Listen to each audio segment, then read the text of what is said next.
अवधूतेन भिक्षुणा श्रियाहिनेन लोकेऽस्मि गृहीतेनाथमेन च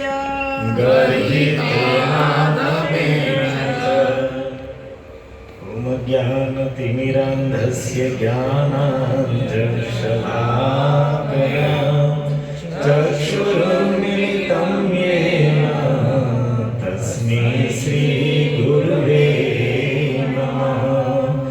नमो विष्णुपादाय कृष्णप्रेष्ठाय भूतले श्रीमते भक्तिवेदान्त स्वामीनिति नामिने। नमस्ते सरस्वती देवे गौरवाणी प्रचारिणे निर्विशेष शून्यवादी पाश्चात्यदेशतारिणे वंशाकल्पतरुभ्यश्च कृपा सिन्धुभ्यैव च पतितानां पावनेभ्यो वैष्णवेभ्यो नमो नमः। जय श्री कृष्ण चैतन्य प्रभु नित्यानंद श्री अद्वैत गदाधर श्रीवासादि गौर भक्तवृंद। हरे कृष्णा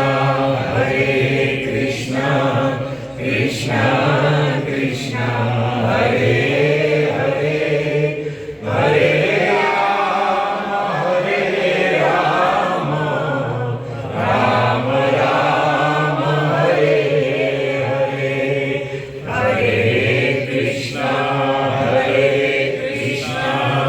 कृष्णा कृष्णा हरे हरे हरे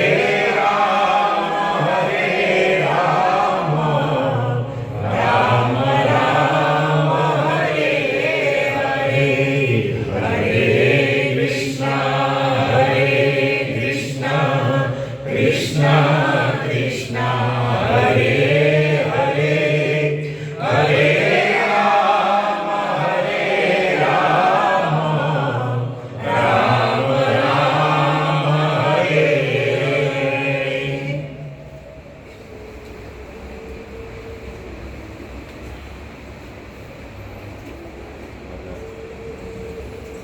हरि हरि।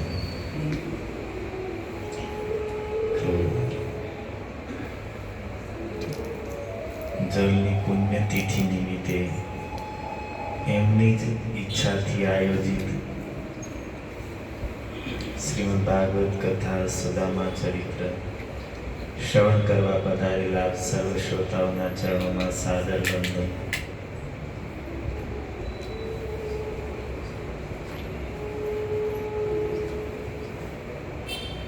સુદામાજી સુશીલાજી એમના ધર્મપત્નીના અત્યંત આગ્રહથી ઈચ્છા ન હોવા છતાં દ્વારિકા પધાર્યા। રૂકમણીજીના મહેલમાં પહોંચ્યા છે। દ્વારપાલો પાસેથી સમાચાર સાંભળતા ભગવાન સુદામાજી નામ સાંભળતાની સાથે જ રૂકમણીજી સાથે પલંગ પર બેઠેલા હતા અને ત્યાંથી છલાંગ લગાવી કૂદ્યા।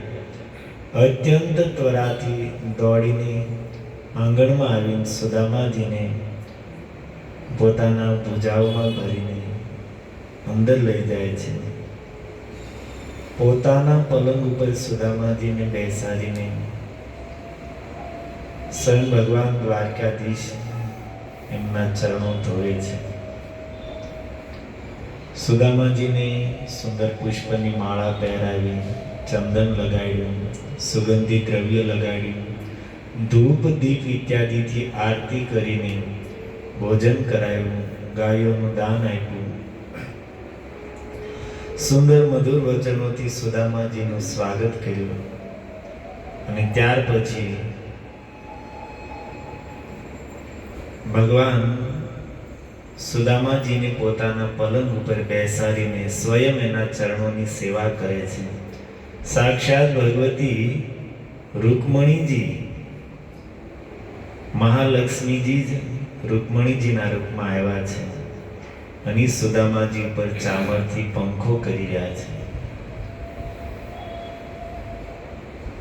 ક્યાં ભગવાન દ્વારકાધીશનો ઐશ્વર્ય અને ક્યાં સુદામાજી. આકાશ પાતાળથી પણ વધારે અંતર કહીએ તો પણ કોઈ ખોટું નથી. પણ છતાં ભગવાને કેવી મિત્રતા નિભાવી. એ જ સમયમાં આવી જ એક મિત્રતા હતી દ્રોણાચાર્ય અને દ્રુપદ વચ્ચે. દ્રુપદ જે દ્રૌપદીના પિતા. દ્રોણાચાર્ય એક અત્યંત નિર્ધન બ્રાહ્મણ હતા. વનમાં રહેતા હતા, ઘાસફૂસની પર્ણકુટીર બનાવીને. અશ્વત્થામા નાના બાળક હતા અને એમના સખાઓ સાથે રમતા રમતા ક્યારે કોઈના ઘરે જાય અને એમના મિત્રોને જ્યારે દૂધ પીતા જોવે તો અશ્વત્થામા ઘરે આવીને પોતાની માં કૃપી પાસે જીદ કરતા કે માં મને પણ દૂધ પીવું છે.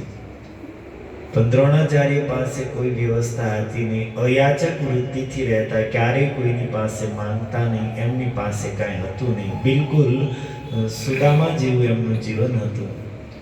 અને જ્યારે અશ્વત્થામા બહુ રડતો તો કૃપી પાણીની અંદર થોડો લોટ નાખીને ઘોળીને એને પીવા માટે, એટલે બેટા દૂધ. અશ્વત્થામા મુખમાં એક ઘૂંટડો ભરીને થૂકી નાખે કે આ દૂધ નથી, મારા મિત્રના ઘરે મેં દૂધ પીધું છે, આ એનો સ્વાદ નથી. અત્યંત ગરીબીની સ્થિતિ આ જોઈને દ્રોણાચાર્યથી રહેવાનું નહીં. તો મનમાં વિચાર કરે છે કે લાવને,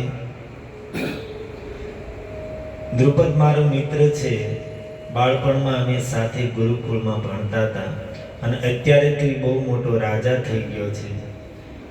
તો એની પાસે જાઓ, કમસે કમ બ્રાહ્મણ સમજીને પણ એક ગાય જો દાનમાં આપશે તો દૂધની વ્યવસ્થા તો થઈ જશે.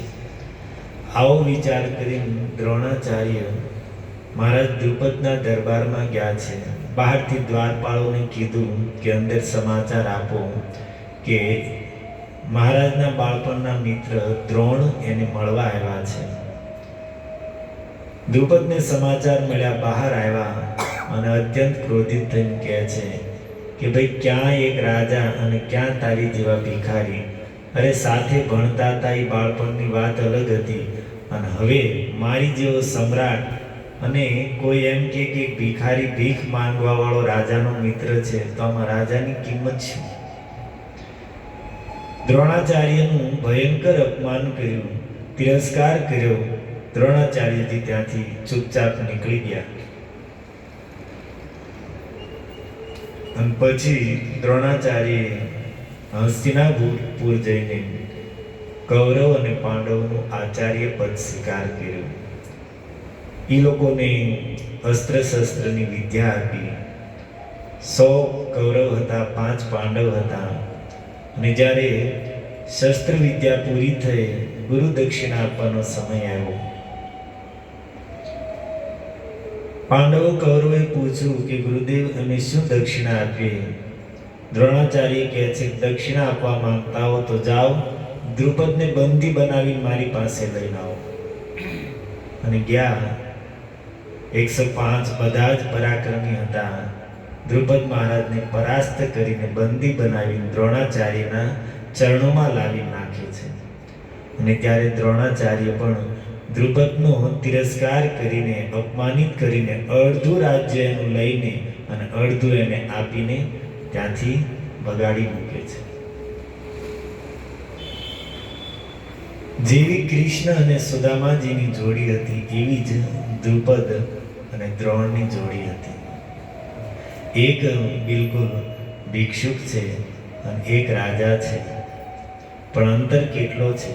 દ્રુપદે દ્રોણાચાર્યનું કેવું સન્માન કર્યું, એનો કેવો આદર કર્યો, અને આ બાજુ દ્વારકાધીશ ભગવાને સુદામાજીનો કેવો આદર, કેવો સત્કાર કર્યો.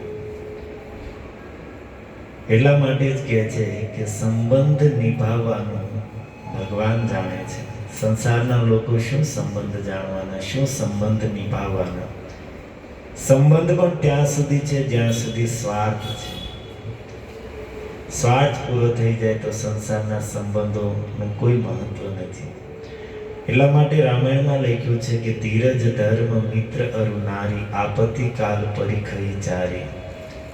સંસારમાં મિત્રતા કેવી છે, પતિ પત્નીનો સંબંધ કેવો છે, આ બધું આપત્તિના સમયે જ ખબર પડે કે એકબીજાને કેવા કામ લાગે છે, એકબીજાને કેટલી સહાયતા કરે છે.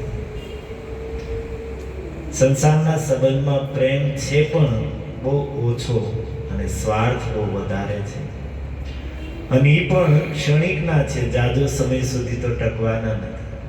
આ જગતમાં સૌથી વધારે પ્રેમ સંબંધ પતિ પત્નીનો માનવામાં આવે છે. તો બંને કેટલા સમય સુધી સાથે રહેશે? એક તો 20-25 વર્ષના થાય ત્યારે વિવાહ થાય, એ પહેલા તો ઓળખતા નથી કોણ ક્યાં હતા, શું હતું. અને પછી 25 વર્ષે વિવાહ થયા ત્યારથી બંનેનો સંબંધ થયો, અને પછી જીવનની ગાડી વધી 55-60 વર્ષે પહોંચે ત્યાં સુધીમાં બેમાંથી એક તો રામ બોલો ભાઈ રામ. એવું તો નથી કે 70 સુધી કે 80 સુધી પહોંચશે. કોઈ હોય ભાગ્યશાળી, પણ એની સામે કોઈ એવા હોય પાછા 40-45-35 સાથ છૂટી જાય. તો એવરેજે વધી 55-60 સુધીમાં બેમાંથી એક વયા જાય. 25 સાથ બંને સાથે આવ્યા છે અને 55-60 વયા ગયા, તો કેટલો સંબંધ રહ્યો? 30-35 વર્ષ. અચ્છા, જેને આપણે પુત્ર માનતા હોઈએ કે પત્ની માનતા હોય કે જે આપણા માનતા હોય, થોડા સમય પહેલાનો જન્મ થયો, એ પહેલા ક્યાં હતા આપણને ખબર છે? આપણા ઘરે જન્મ થયો એ પહેલા ક્યાં હતા એ ખબર નથી. મરીને વયા ગયા, ક્યાં ગયા એ ખબર નથી. ક્યાંથી કોણ આવ્યા છે એ ખબર નથી, ક્યાં કોણ ગયું એ પણ ખબર નથી. અને જવાવાળા આજ સુધીમાં કોઈ ગયા હોય તો કોઈનો મેસેજ પણ નથી આવ્યો કે ક્યાં છે, કયા સ્થાનમાં છે, કઈ સ્થિતિમાં છે. અથવા તો મર્યા પછી કોઈ ગયા હોય ને અનંત સૃષ્ટિમાં આજ સુધી પોતાના સગાવાલાઓ, સંબંધી, પ્રેમીજનો સાથે કોઈનો ફરીથી મેળાપ થયો હોય એવું પણ ઇતિહાસમાં કોઈ દ્રષ્ટાંત નથી. અને મળે તો ઓળખવાના પણ ક્યાંથી? કારણ કે જે શરીર સાથે સંબંધ હતો એમને તો આપણે અહીંયા જ સળગાવી દીધું. તો બીજા સ્થાનોમાં તો શરીર જ અલગ પ્રકારનું હશે, તો ભેગા પણ થશે તો કેમ ખબર પડે કોણ છે, શું છે?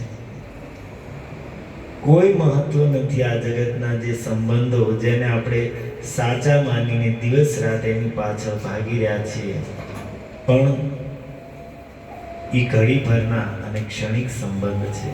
એટલા માટે ભગવાન કપિલદેવ કહે છે કે હે માં, આ જગતમાં જીવની વિવશતા એ છે કે આખી જિંદગી જે કુટુંબ માટે, જે શરીર માટે એણે મહેનત કરી, એવમ વિસૃજ્ય ઉભયમ એહ પ્રેત્ય ભૂમતે તત્ફલમ ઈદૃશ્ય. ઉભયમ વિસૃજ્ય, બંનેને અહીંયા છોડીને, જે કુટુંબ માટે, જે શરીર માટે આખી જિંદગી મહેનત કરી, બંનેને, એ કુટુંબ અને એ શરીર બંનેને અહીંયા જ છોડીને જીવ પોતાના કર્મનું ભાતું લઈને એકલો જ જશે. અને આ બધું જાણવા છતાં ભગવાનની માયા એટલી પ્રબળ છે કે આપણે લોકો દિવસ રાત આમાં જ લાગેલા છે. જાણવા છતાં, સમજવા છતાં, આંખો સામે સંસારની આ બધી ઘટનાઓ જોવા છતાં પણ આપણે લોકો આ સંબંધને જ, આ સંસારના વ્યવહારને જ સત્ય માનીને એની પાછળ ભાગી રહ્યા છીએ. અને જે સત્ય છે એની માટે આપણી પાસે સમય નથી. સાચો સંબંધ તો ઠાકુરજી નિભાવશે, જો આપણે એની સાથે સંબંધ બાંધશું, કોઈ એને મિત્ર માને, કોઈ એને પુત્ર માને, કોઈ એને સ્વામી માને, કોઈ એને પતિ માને, કોઈ પણ સંબંધ ભગવાન સાથે હશે તો ઠાકોરજી સાથેનો જે સંબંધ છે એ તો નિત્ય છે.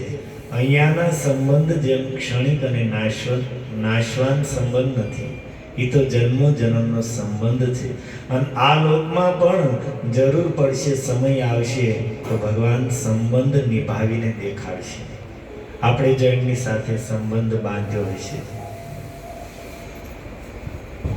એક મહાપ્રભુના સમયમાં એક ભક્ત થયા, ગોવિંદ ઘોષ.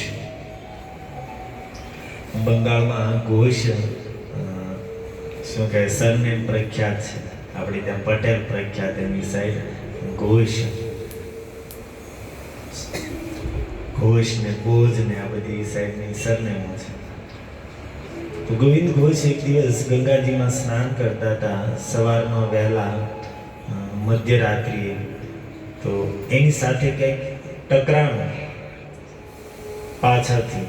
તો અંધારામાં દેખાણું નહીં, પણ લાકડું છે એમ સમજીને ઉચકે છે તો બહુ ભારી વજનદાર હતું. ઘરે લઈને આવ્યા અને સવારે જોયું તો એ એક કાળા કલરની શિલા હતી, પથ્થર. અને ગંગાજીમાં તણાતી આવી. ગોવિંદ ઘોષને આશ્ચર્ય થયું કે મને એમ હતું તણાઈને આવે છે તો લાકડું હશે, પણ આ તો પથ્થરની શિલા તણાતી આવી. મહાપ્રભુ સવારે આવ્યા અને શિલાને જોઈને કહે છે, ગોવિંદ તમે આનાથી ભગવાનની મૂર્તિ બનાવો. એક મૂર્તિકાર તમારી પાસે આવશે અને એના દ્વારા આનાથી મૂર્તિ બનાવો. અને ગોવિંદે પછી મૂર્તિકાર પાસેથી સુંદર ભગવાન કૃષ્ણની મૂર્તિ બનાવી અને નામ આપ્યું ગોપીનાથ. અને ઘરમાં ગોપીનાથજીની સેવા થતી, ગોવિંદ પ્રેમથી સેવા કરતા. એમની પત્ની હતી, એક પુત્ર પણ હતો. પણ થોડા દિવસમાં દેવ યોગે એની પત્નીનું પણ શરીર છૂટી ગયું અને થોડા દિવસમાં એના દીકરાનું પણ મૃત્યુ થયું. બંને વયા ગયા. ગોવિંદ એટલા દુઃખી હતા કે દુઃખમાં એણે ભગવાન ગોપીનાથની સેવા પણ છોડી દીધી. એક દિવસ ભગવાન ગોપીનાથ સ્વપ્નમાં આવીને કહે છે, ગોવિંદ જેનો એક દીકરો મરી ગયો હોય એ વ્યક્તિ શું દુઃખમાં બીજા પુત્રને પણ ખાવા પીવાનું બંધ કરીને એને પણ મારી નાખ્યા. તું કે મને ભોગ કેમ નથી લગાવતો, મારી સેવા કેમ નથી કરતો? તો ગોવિંદે કીધું કે શું તમારી સેવા કરું, તમારી સેવાથી મને શું મળશે? આ દીકરો મારો હોત તો મર્યા પછી મારું પિંડદાન કરે, શ્રાદ્ધ ઇત્યાદિ કરે ને મને આ સંસાર ભવસાગરથી પાર ઉતારે. તમારી સેવાથી મને શું મળ્યું? ગોવિંદ ભગવાન કહે છે કે ગોવિંદ શું તને વિશ્વાસ નથી કે હું તારી માટે બધું નહીં કરું? અરે તને વચન આપું છું કે તારા પુત્રની કમી મર્યા પછી હું પૂરી કરીશ, તારી માટે હું શ્રાદ્ધ પિંડદાન ઇત્યાદિ કરીશ, પણ તું સેવામાં લાગી જા. ભગવાને જ્યારે આવી રીતે આશ્વાસન આપ્યું તો ગોવિંદ પાછા સ્વસ્થ થઈને ગોપીનાથજીની સેવામાં લાગી ગયા. થોડા સમય પછી ગોવિંદનું મૃત્યુ થયું અને બીજે દિવસે સાક્ષાત ગોપીનાથજી મૂર્તિમાંથી પ્રગટ થઈને ગોવિંદનું તર્પણ પોતાના હાથથી કરે છે. આજે પણ એ સ્થાનમાં ગોપીનાથજીનું ભવ્ય મંદિર છે અને આ ગોવિંદ ઘોષની જ્યારે તિથિ આવે તો એની માટે શ્રાદ્ધની વિધિ કરવામાં આવે છે અને એમાં ગોપીનાથજીને બેસાડવામાં આવે છે, એના હાથથી શ્રાદ્ધ ઇત્યાદિ કરાવવામાં આવે. તો આવા તો અનેક પ્રસંગો છે.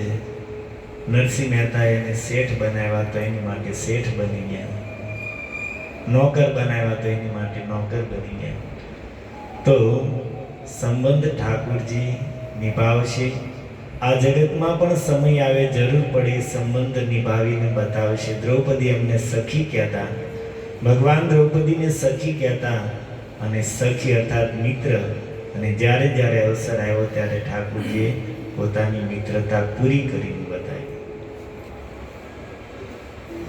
તો એટલા માટે સાચો સંબંધ ભગવાન સાથે છે. સંસારના સંબંધો છે પણ ક્ષણિકના છે. સુદામાજી સ્વયં સંકોચમાં છે કે ભગવાને એનું એટલું મોટું એટલું ભવ્ય સ્વાગત કર્યું. એ સમય જે ત્યાં રાજમહેલમાં હતા, રૂકમણીજીના મહેલમાં જે યાદવ લોકો હતા અથવા તો સેવક સેવિકાઓ હતા, અંતઃપુરજનો દ્રષ્ટવા કૃષ્ણેન અમલ કીર્તિના, નિર્મળ જેની કીર્તિ છે એવા ભગવાન કૃષ્ણએ અવધૂતેન સભાજિતમ, આ અવધૂત અર્થાત આ ભિક્ષુની આટલી સેવા કરી, એનું એટલું ભવ્ય સ્વાગત કર્યું, એમના ચરણો ધોયા, એમની આરતી ઉતારી, પોતે એમના હાથેથી એના ચરણ દબાવે છે. વિસ્મિતો ભૂત અતિ પ્રીત્યા, ભગવાનની આ અવધૂત આ ભિખારી ઉપર અતિ પ્રીતિ જોઈને વિસ્મિતો ભૂત, બધાને અત્યંત વિસ્મય થયો, આશ્ચર્ય થયો કે ભાઈ આવું તો આજ સુધી જોયું નથી. કિમ અનેન કૃતમ પુણ્યમ અવધૂતેન ભિક્ષુના, આ નંગ દળંગ આ ભિક્ષુકે એવું તો શું પુણ્ય કર્યું છે. શ્રીયાહીનેન, દરિદ્રતાની સાક્ષાત મૂર્તિ, ગર્હિતેન, આ જગતમાં આવા ભિખારીઓનું જીવન તો અત્યંત નિંદનીય માનવામાં આવે છે, પરંતુ કિમ અનેન કૃતમ પુણ્યમ, આ અવધૂતે આવું તો શું પુણ્ય કર્યું છે કે યો અસો ત્રિલોક ગુરુના, ત્રિલોકીના જે ગુરુ છે, શ્રી બ્રહ્માદિનો પૂજ્યત્વેન, બ્રહ્માજી ઇત્યાદિ પણ જેમની પૂજા કરે છે, ત્રિલોક ગુરુ ભગવાન શ્રી નિવાસેન સંવૃત, જે લક્ષ્મીના એકમાત્ર આશ્રય છે. લક્ષ્મીજી જ્યારે પ્રગટ થયા અને સ્વયંવર માટે હાથમાં વરમાળા લઈને નીકળ્યા તો ત્યાં સમસ્ત દેવતાઓ, બ્રહ્માજી, શિવજી, સમસ્ત દેવતાઓ બિરાજમાન છે, પણ બધાને છોડીને લક્ષ્મીજીએ ભગવાન શ્રી હરિનું વરણ કર્યું અને એમના ચરણોની અખંડ સેવામાં લાગી ગયા. અને એટલા માટે કહે છે શ્રી નિવાસીન, જે લક્ષ્મીનો એકમાત્ર આશ્રય છે, જે ત્રિલોકીના ગુરુ છે, સંભૃતમ, એ ભગવાને આ ભિક્ષુકને પોતાની ભુજાઓમાં ભર્યા. પર્યંક સ્થાન શ્રીયમ હિત્વા, અને જ્યારે આ ભિક્ષુક આવ્યા ત્યારે ભગવાન પર્યંક અર્થાત પલંગ પર શ્રીયા લક્ષ્મી સ્વરૂપી રૂકમણીજી સાથે બેસીને બંને પ્રેમથી ચર્ચા કરતા હતા. અને જેવું સાંભળ્યું કે આ ભિક્ષુક આવ્યો છે તો શ્રીયમ હિત્વા, એ લક્ષ્મીજીને રૂકમણીજીને છોડીને દોડ્યા અને દોડીને આંગણમાં જઈને પરિશ્વક્તો ભુજાઓમાં ભરી લીધો આ ભિક્ષુકને. આવું સન્માન, આટલો સત્કાર, એટલો આદર આજ સુધી પ્રદ્યુમ્ન ઇત્યાદિ પોતાના સગા પુત્રો પ્રત્યે પણ જોવામાં નથી આવ્યો. યથા અગ્રજો, પોતાના મોટા ભાઈ બલરામજી આવે અને એમનું જેવું સ્વાગત કરે, એમની જેવી સેવા કરે, એવી સેવા, એવું સ્વાગત આ ભિક્ષુકનું ત્રિલોક ગુરુ લક્ષ્મીપતિ કરી રહ્યા છે. કોણ આવી ચર્ચા કરતું હતું? ત્યાં જે રાજમહેલની અંદર જે સેવક સેવિકાઓ હતા એ. સુદામાજી પોતે લજ્જામાં છે કે ક્યાં તો હું ને ક્યાં દ્વારકાધીશ, અને એટલું મારું સ્વાગત, તો એમને પણ સંકોચ થઈ રહ્યો છે. અને સુદામાજીનો સંકોચ જોઈને એનો સંકોચ દૂર કરવા માટે ભગવાન વાતને ફેરવે છે. શું કહે છે? કથયાન ચક્રતુર ગાથા પૂર્વા ગુરુકુલે સતો. ગુરુકુળમાં જ્યારે રહેતા હતા અને એ સમયની બંનેની જે સાથે મધુર મધુર લીલાઓ હતી, લલિતો આત્મનો રાજન કરો ગૃહ્ય પરસ્પરમ, બંને સુદામાજી અને ભગવાન કૃષ્ણ એકબીજાનો હાથ પકડીને બેઠા છે. કરો ગૃહ્યમ પરસ્પરમ.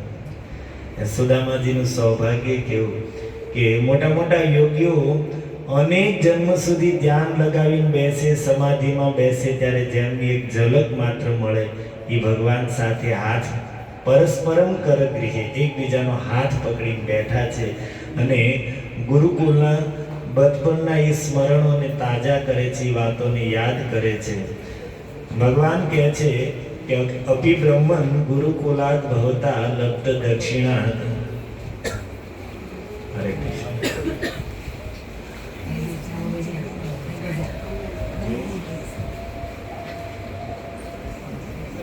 ભગવાન કહે છે, હે બ્રહ્મન મિત્ર, ગુરુકુળમાંથી તમે ગુરુ દક્ષિણા આપીને ઘરે ગયા અને ઘરે જઈને તમારી યોગ્ય ભાર્યામ સદૃશી નવા ધર્મજ્ઞ પદ કોઈ સ્ત્રી સાથે વિવાહ કર્યા કે નહીં?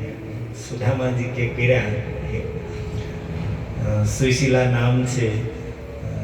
ભગવાન કહે છે તો મિત્ર એટલા બધા સ્વાર્થી થઈ ગયા કે વિવાહ કર્યા ને મને આમંત્રણ ન આપ્યું. સુદામાજી કહે છે મિત્ર તે કેટલા કર્યા? મેં તો ઘણા કર્યા, તો તે કેમાં બોલાયો મને? ભગવાન કહે છે મિત્ર હું જાણું છું, પ્રાયો ગૃહેશુ તે ચિત્તમ અકામ વિહિતમ. ઘર ગૃહસ્થીમાં રહેવા છતાં તમારું મન ગૃહેશુ ચિત્તમ અકામ વિહિતમ, સંસારના કામમાં તમારું મન બિલકુલ લાગતું નથી. તમારા મનમાં ગૃહસ્થીના કાર્ય પ્રત્યે બિલકુલ આસક્તિ નથી. અને મેવ અતિ પ્રિયતે વિદ્વન ધનેશુ, અને ધનમાં પણ તમને બિલકુલ આસક્તિ નથી. ભગવાન કહે છે વિદિતમ, હું જાણું છું કે મિત્ર ઘરમાં રહેવા છતાં તમને ઘરના કાર્યમાં બિલકુલ રસ નથી અને ગૃહસ્થ હોવા છતાં તમારું મન બિલકુલ ધનમાં પણ નથી. આપણે વાત તો ભગવાન શું કહે? હું જાણું છું કે તમારા બધાનું મન એટલું ઘરમાં ને એટલું ધનમાં છે કે સત્સંગમાં તમને ઈ જ યાદ આવે છે. માળા લઈને બેસો તો ઈ જ યાદ આવે છે.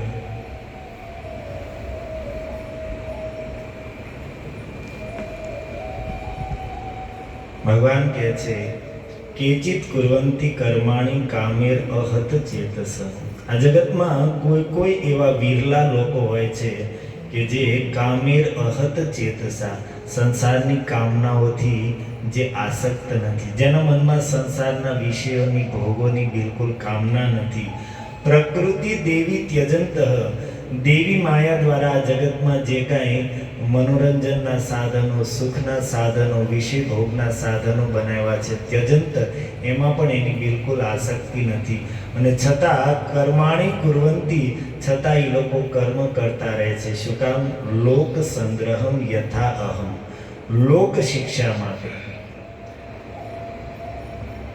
ભગવાન કહે છે કે કોઈ એવા વિરલા હોય છે જે આ જગતમાં ગૃહસ્થ જીવનમાં, પારિવારિક જીવનમાં રહેવા છતાં એના મનમાં સંસારના વિષયો પ્રત્યે, ભોગો પ્રત્યે જરા પણ આસક્તિ નથી.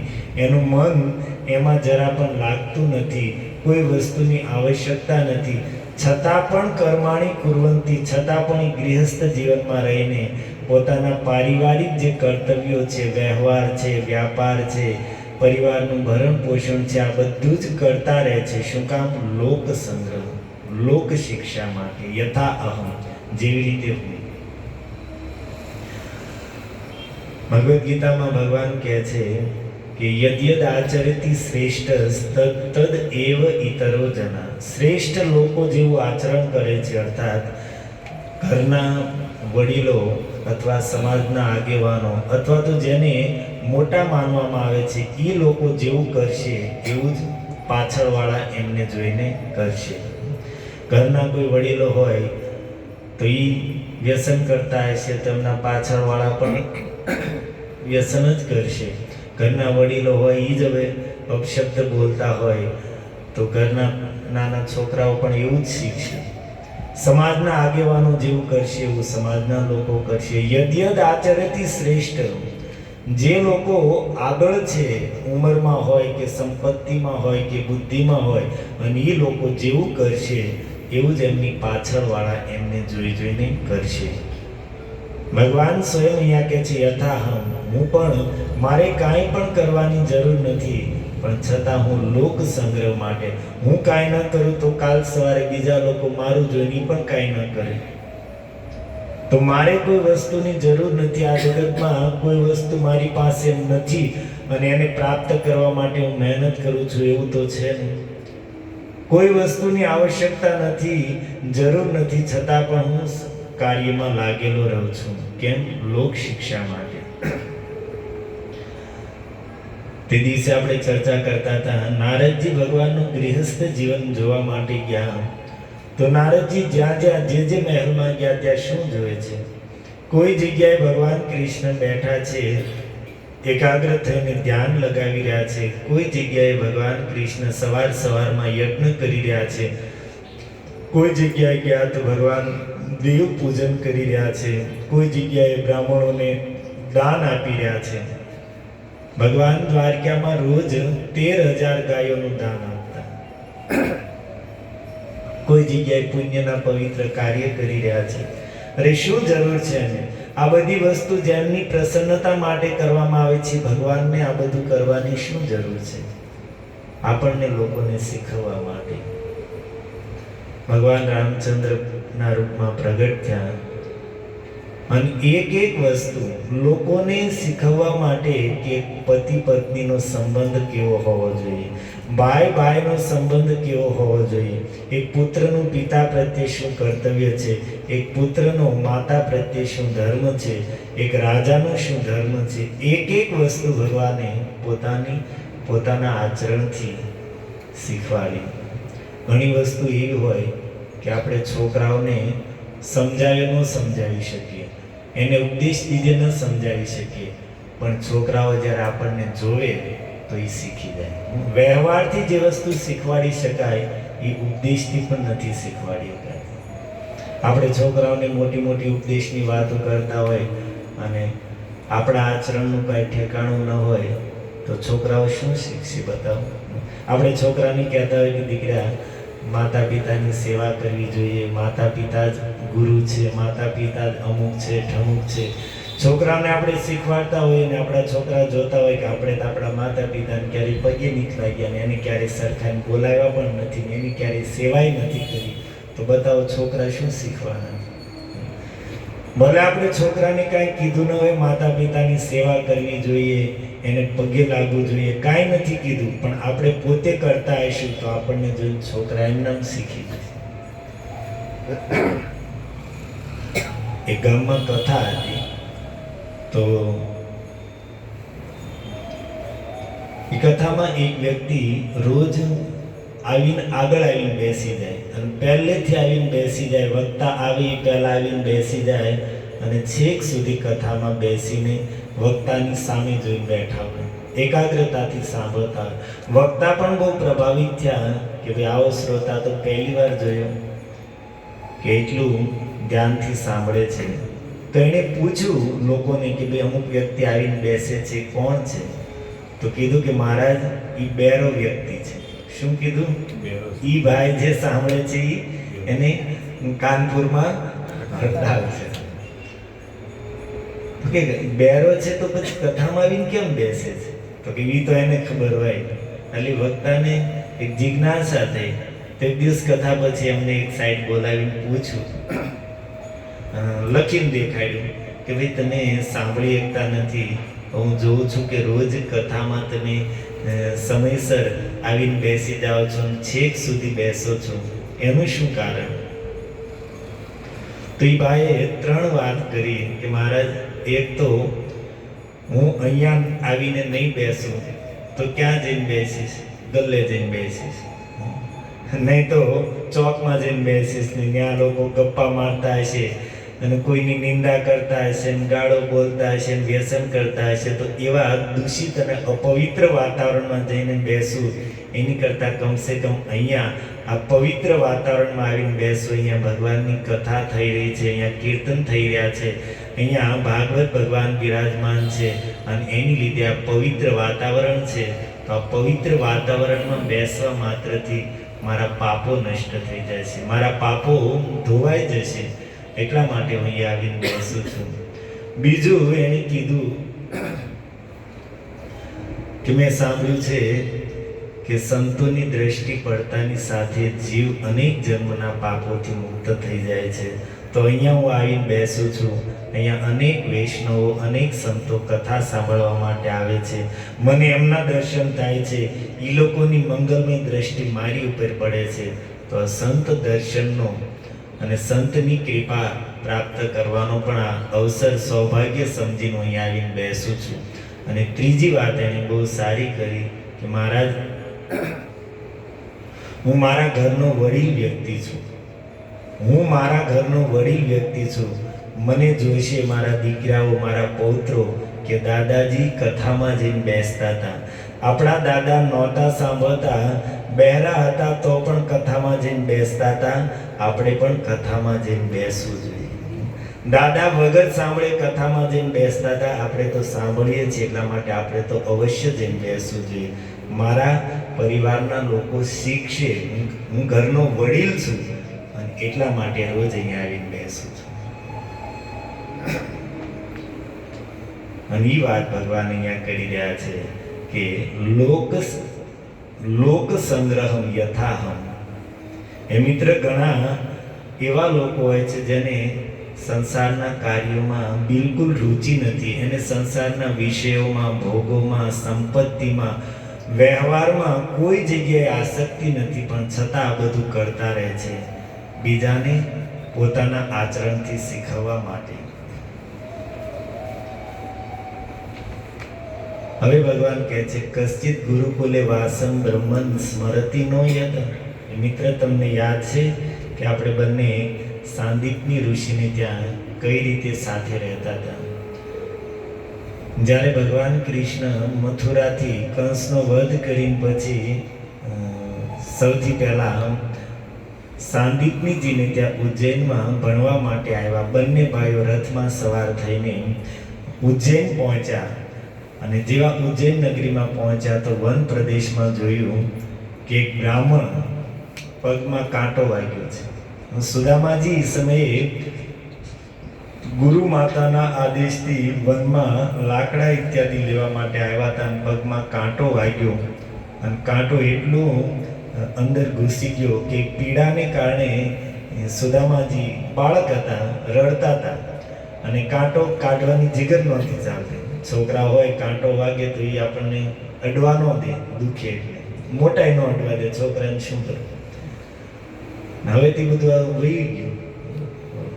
મને નથી યાદ, તમને યાદ હોય તો કદાચ અલગ વાત છે. મને નથી યાદ કે મારા પગ ક્યારે ધૂળને અડ્યા.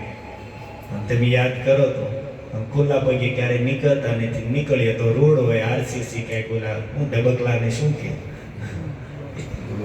બ્લોક નાખેલા હોય. ધૂળને તો અડવાનોમાં કાંટો ક્યાં વાગ્યા? પ્રકૃતિથી આપણે બધા બહુ દૂર નીકળી ગયા. પૂરેપૂરું કૃત્રિમ જીવન થઈ ગયું. કુદરતથી કોસો દૂર નીકળી ગયા એવું લાગે છે. હવે તો ઈચ્છા થાય તોય નજદીક જઈ શકીએ એવી વ્યવસ્થા જ નથી રહી. વાતાવરણ જેવું થઈ ગયું, લોક વ્યવહાર જ એવો થઈ ગયો. ઘણી વાર કથા કરવા જવાનું થાય, કંઈક ગામડે કથા કરવાની તો હજી આપણને ગમે. 7-8 દિવસ બાને કંઈક પ્રકૃતિની નજદીક તો આવી.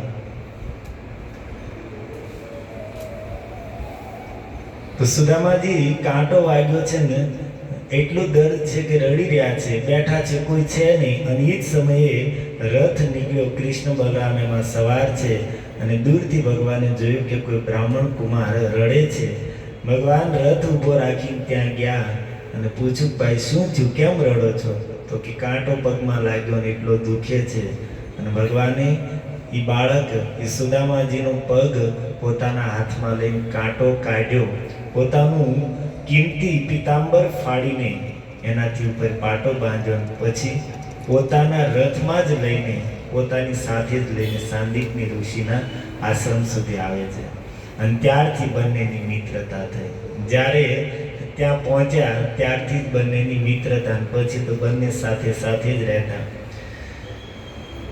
તો ભગવાન કહે છે, કશ્ચિત ગુરુકુલે વાસમ બ્રહ્મન સ્મરસી. તમને યાદ છે કે આપણે બંને સાથે ગુરુકુળમાં રહેતા હતા. ત્યાં કઈ રીતે આપણે ભણતા હતા, કઈ રીતે મજાક મસ્કરી કરતા, કઈ રીતે આપણે વનમાં સમિધા ઇત્યાદિ લેવા માટે જતા હતા. દ્વિજો વિજ્ઞાય વિજ્ઞેયમ તમસઃ પારમ અશ્નુતે.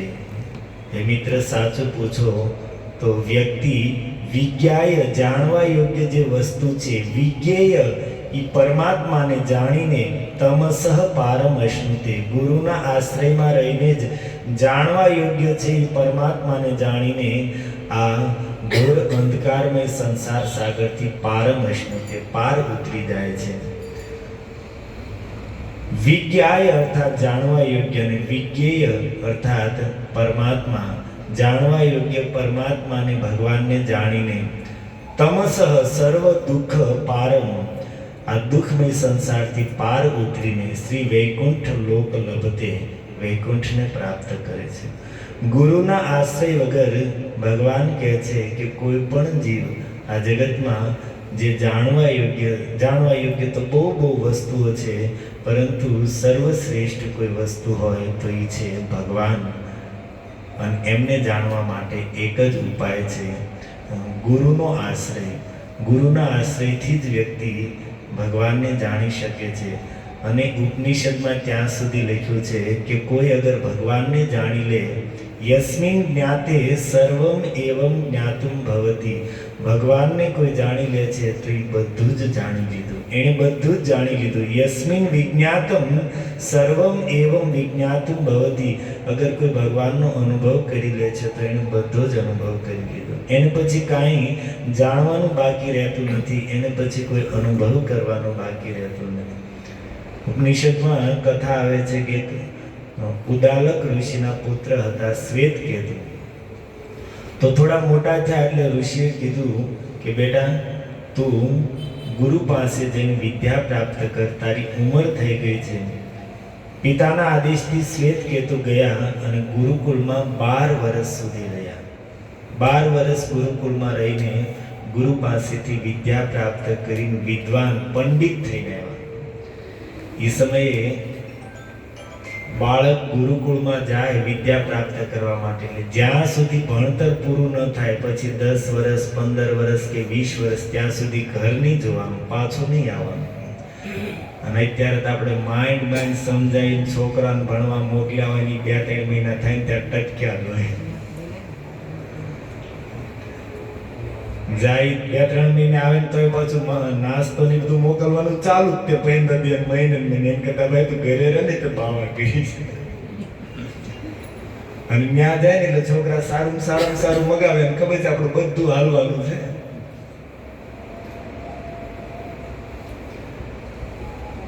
ભાગવતમાં કથા આવે છે, નભગ રાજાના પુત્ર નાભાગ ગુરુકુળમાં ભણવા માટે ગયા. તો કેટલાય વર્ષો સુધી એના કઈ સમાચાર જ ન આવ્યા, કારણ કે એ સમયે મોબાઈલ હતો નહીં, કોઈ પત્ર વ્યવહાર હતો નહીં, અને જ્યાં સુધી અધ્યયન પૂરું ન થાય ત્યાં સુધી પાછા આવતા નહીં. તો વર્ષો વયા ગયા, નાભાગ પાછા ન આવ્યા તો એમના 4 ભાઈઓ હતા. એને એમ થયું ભાઈ હવે આપણો ભાઈ નહીં આવે, તો પિતાજીની સંપત્તિ 4 ભાઈઓએ વેચી લીધી. નાભાગ સૌથી નાના હતા, એને એમ થયું કે હવે સાધુ થઈ ગયો છે, એની માટે કઈ ભાગ વધાર્યો નહીં. અને જેવી આ લોકોએ સંપત્તિનો બટવારો કર્યો ને આ બાજુ નાભાગ હતા એ વિદ્યા ભણી પાછા આવ્યા, મારો ભાગ લાવો. તો કે અમને આમ તો તું હવે નહીં આવીશ, હવે એક કામ કર, પિતાજી વધ્યા છે એને તું રાખી.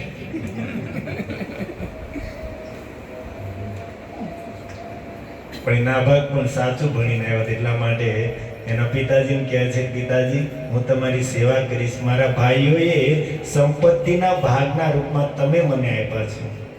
નાભાગ કહે છે બેટા તારા ભાઈઓ તને છેતરે છે, જા જઈને એને કે મારો ભાગ મને આપો.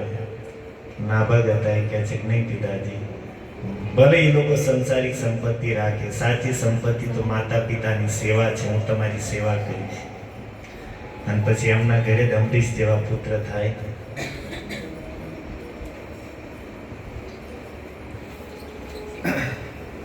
તો શ્વેતકેતુ 12 વર્ષ સુધી ગુરુકુળમાં રહ્યા અને વિદ્વાન પંડિત થઈને પાછા આવ્યા અને ગામમાં આવ્યા તો વિદ્વાનના રૂપમાં એની ખ્યાતિ થઈ ગઈ. દૂર દૂરથી લોકો પોતાની શંકાનું સમાધાન કરવા માટે એમની પાસે આવતા. વિદ્યાનો એક દોષ છે, જેની પાસે વિદ્યા હોય, જ્ઞાન હોય અને જેની પાસે સંપત્તિ હોય એને અહંકાર ન આવી બને. જ્ઞાન અને સંપત્તિ આ બંનેનો એક દોષ છે કે માણસની પાસે આવે એટલે એનો અહંકાર આવે. ભલે બહાર ન દેખાય પણ અંદરથી અહંકાર આવે. શ્વેતકેતુને જ્ઞાનનો અહંકાર થઈ ગયો. એમના પિતા ઉદાલક હતા, એ જાણી ગયા કે પુત્ર જ્ઞાનને પચાવી નથી શક્યો.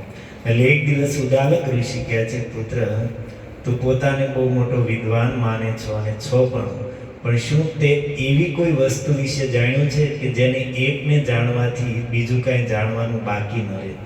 તે એવી કોઈ વસ્તુ વિશે સાંભળ્યું છે જેની વિશે સાંભળ્યા પછી બીજું કાંઈ સાંભળવાનું બાકી ન રહે?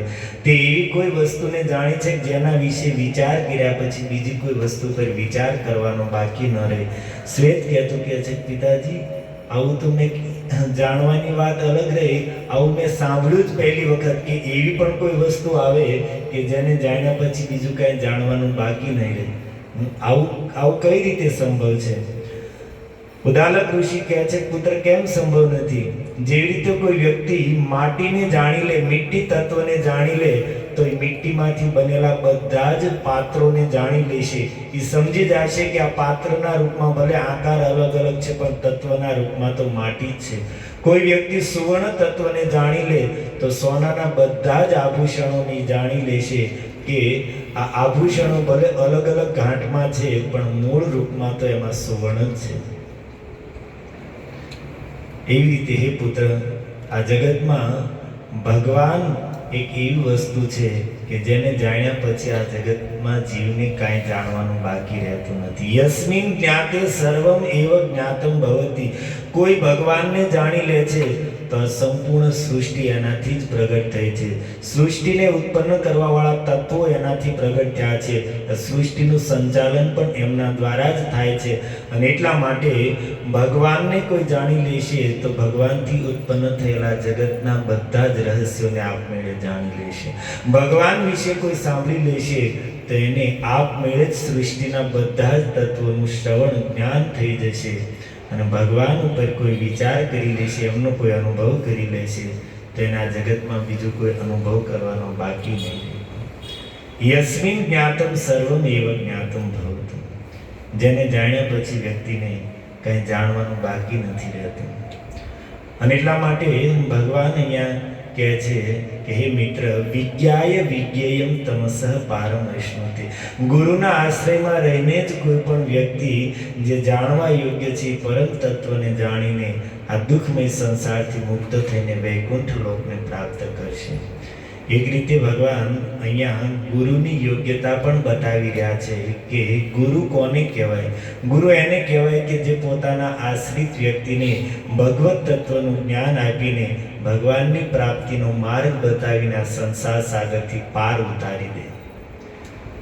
જો કોઈ ગુરુ પોતાના આશ્રિતને, પોતાના શિષ્યને ભગવાનનું જ્ઞાન નથી આપતા, ભગવાનના માર્ગે નથી ચડાવતા અને પોતાની સાથે જોડે છે તો એ ગુરુ પણ ગુરુ નથી. પોતાના સ્વરૂપનું જ્ઞાન કરાવવા માટે જ ભગવાને આ જગતમાં 4 સંપ્રદાયોની સ્થાપના કરી છે. તમે લોકોએ સાંભળ્યું હશે કે ભગવાને આ જીવોને પોતાના સ્વરૂપનું જ્ઞાન કરાવવા માટે સૌથી પહેલા જગતમાં જ્ઞાન આપ્યું લક્ષ્મીજીને. અને લક્ષ્મીજીથી જ્ઞાનનો પ્રચાર થયો, એક સંપ્રદાય ચાલ્યો જેનું નામ પડ્યું શ્રી સંપ્રદાય. લક્ષ્મીજીનું એક નામ છે શ્રી. આગળ આવતા કળિયુગ આવતા જ્યારે આ સંપ્રદાયનું જ્ઞાન લુપ્ત થવા માંડ્યું તો એ સમયે ભગવાનની ઈચ્છાથી સંપ્રદાયમાં સાક્ષાત લક્ષ્મણજી જ રામાનુજાચાર્યના રૂપમાં આવ્યા અને એમણે પાછો આ સંપ્રદાયને પુનર્જાગૃત કર્યો. બીજું, ભગવાને પોતાના સ્વરૂપનું જ્ઞાન કુમારોને, સનત કુમારોને, સનક, સનંદન, સનાતન, સનત કુમાર, આ 4 ભાઈઓને આપ્યું. અને એનાથી જે પરંપરા ચાલી, સંપ્રદાય ચાલ્યો એને કુમાર સંપ્રદાય કીધું. અને કલિયુગમાં જ્યારે કુમાર સંપ્રદાયનું જ્ઞાન ખંડિત થવા માંડ્યું તો એ સમયે નિમ્બાર્ક આચાર્ય એ સંપ્રદાયમાં આવ્યા અને એમણે પાછો એ સંપ્રદાયને આગળ ચલાવ્યો. ભગવાને ત્રીજું પોતાના સ્વરૂપનું જ્ઞાન રુદ્રદેવને આપ્યું. એનાથી જ્ઞાનની જે પરંપરા, જે સંપ્રદાય ચાલ્યો એને રુદ્ર સંપ્રદાય કીધું. અને કલિયુગમાં એ સંપ્રદાય પણ જ્યારે નષ્ટ થવા માંડ્યો તો એ સમયે વિષ્ણુ સ્વામી એમાં આવ્યા અને એમણે પોતાના પ્રભાવથી સંપ્રદાયને પુનઃ જાગૃત કરીને એનો પ્રચાર કર્યો. અને એ જ સંપ્રદાયમાં આગળ જતા વલ્ભાચાર્યજી દીક્ષિત થયા, જેમણે પુષ્ટિ માર્ગની સ્થાપના કરી. અને ભગવાન કૃષ્ણએ પોતાના સ્વરૂપનું જ્ઞાન બ્રહ્માજીને આપ્યું અને એનાથી જે સંપ્રદાય ચાલ્યો એનું નામ પડ્યું બ્રહ્મ સંપ્રદાય. અને આગળ જતા કળિયુગમાં જ્યારે આ સંપ્રદાયમાં જ્ઞાન લુપ્ત થવા માંડ્યું તો એમાં મધ્વાચાર્યજી આવ્યા. અને મધ્વાચાર્યજીએ આ સંપ્રદાયનો બહુ પ્રચાર કર્યો. આજે પણ તમે લોકો ઉડુપી કૃષ્ણ ગયા હશો તો ઉડુપીમાં ભગવાન કૃષ્ણનું બહુ પ્રસિદ્ધ મંદિર છે. દ્વારકાની સાથે એની લીલા બહુ વિસ્તારથી છે. ક્યારેક સમય મળશે તો તમને સંભળાવીશ. પણ એ મૂળ દ્વારકાના ભગવાન છે ઉડુપી કૃષ્ણ. બહુ પ્રસિદ્ધ મંદિર છે. અને ભગવાન કૃષ્ણને પ્રગટ કર્યા મધ્વાચાર્યજીએ. અને પછી જ સંપ્રદાયમાં આગળ જતા માધવેન્દ્રપુરી નામના સંત થયા. માધવેન્દ્રપુરીજીના શિષ્ય થયા ઈશ્વરપુરીજી. અને ઈશ્વરપુરી પાસેથી વૈષ્ણવી દીક્ષા ગ્રહણ કરી શ્રી કૃષ્ણ ચૈતન્ય મહાપ્રભુએ. તો ભગવાન કૃષ્ણએ બ્રહ્માજીને જ્ઞાન આપ્યું એટલે સંપ્રદાયનું નામ થયું બ્રહ્મ સંપ્રદાય. આગળ જતા એમાં મધ્વાચાર્ય આવ્યા કળિયુગમાં, એટલા માટે નામ થયું બ્રહ્મ મધ્વ સંપ્રદાય. અને એનાથી આગળ જતા એ જ સંપ્રદાયમાં શ્રી કૃષ્ણ ચૈતન્ય મહાપ્રભુ આવ્યા, જેનો જન્મ બંગાળમાં થયો હતો. અને બંગાળને આપણે શાસ્ત્રમાં ગૌડ દેશ કીધું છે. તો એટલા માટે મહાપ્રભુને કારણે સંપ્રદાયમાં એક શબ્દ ઓર લાગ્યો, ગૌડ. બ્રહ્મ મધ્વ ગૌડીય વૈષ્ણવ સંપ્રદાય. અને ઇસ્કોન સંસ્થા, ઘણા લોકો એમ કે ઇસ્કોન એક સંપ્રદાય છે, ઇસ્કોન એક સંસ્થા છે. સંપ્રદાય છે બ્રહ્મ મધ્વ ગૌડીય વૈષ્ણવ સંપ્રદાય. તો ભગવાને પોતાના સ્વરૂપનું જ્ઞાન જીવોને થાય એટલા માટે આ 4 સંપ્રદાયની સ્થાપના કરી છે. વૈષ્ણવ સંપ્રદાય. અને ત્યાં સુધી લખ્યું છે પદ્મ પુરાણમાં, સંપ્રદાય વિહીનાશ્ચ એ મંત્રા વિફલા ભવે. અગર કોઈ સંપ્રદાયથી પરંપરાથી પ્રાપ્ત થતા મંત્રને પ્રાપ્ત નથી કરતા, પરંપરાથી આવેલા જ્ઞાનને પ્રાપ્ત નથી કરતા, તો એનું જ્ઞાન, એનો મંત્ર વિફલા ભવે, ફલીભૂત નહીં થાય. એટલા માટે આપણું શાસ્ત્ર સ્પષ્ટ કહે છે કે ગુરુને જાણવા માટે, સંતોને જાણવા માટે શાસ્ત્ર ચક્ષુષ. આંખો કઈ છે? શાસ્ત્ર છે. આપણે આ જડ આંખોથી ન ગુરુને ઓળખી શકીએ કે ન સંતોને ઓળખી શકીએ. વેશભૂષા જોઈને મોટી મોટી દાઢી હોય, મોટી મોટી જટાઓ હોય અને આપણે ગુરુ માની લઈએ કે સંત માની લઈએ તો એ યોગ્ય નથી. તમે આને ગુરુ શું કામ કર્યા? લાખો લોકો એના શિષ્યો છે તો બધાએ કંઈક તો વિચાર કર્યો હોય તો એણે કર્યા, આપણે કર્યા. આ તો લાખો લોકો ફોલોવર છે ને આજ ગુરુ જેલમાં છે તો હવે શું કરવું? લાખો જેમના અનુયાયીઓ છે આજે પણ આપણે જોઈએ છીએ. અને ગુરુએ પછી ન કરવાના કાર્ય કર્યા ને એનું બધું બહાર આવ્યું, પોલપટ્ટી ખુલી. હવે આપણે શું કરવાનું? લાખો લોકો મૂર્ખ બન્યા, આપણે બની જવાનું. શાસ્ત્ર ચક્ષુષા, શાસ્ત્ર આપણને કહે છે કે ગુરુ કોને કહેવાય, સંત કોને કહેવાય. એના વિશે વાંચવામાં આવે, એના લક્ષણો જાણવામાં આવે અને એ પ્રમાણે જેમનું જીવન છે, એ પ્રમાણે જેમનું આચરણ છે, એ સંત છે, એ ગુરુ છે.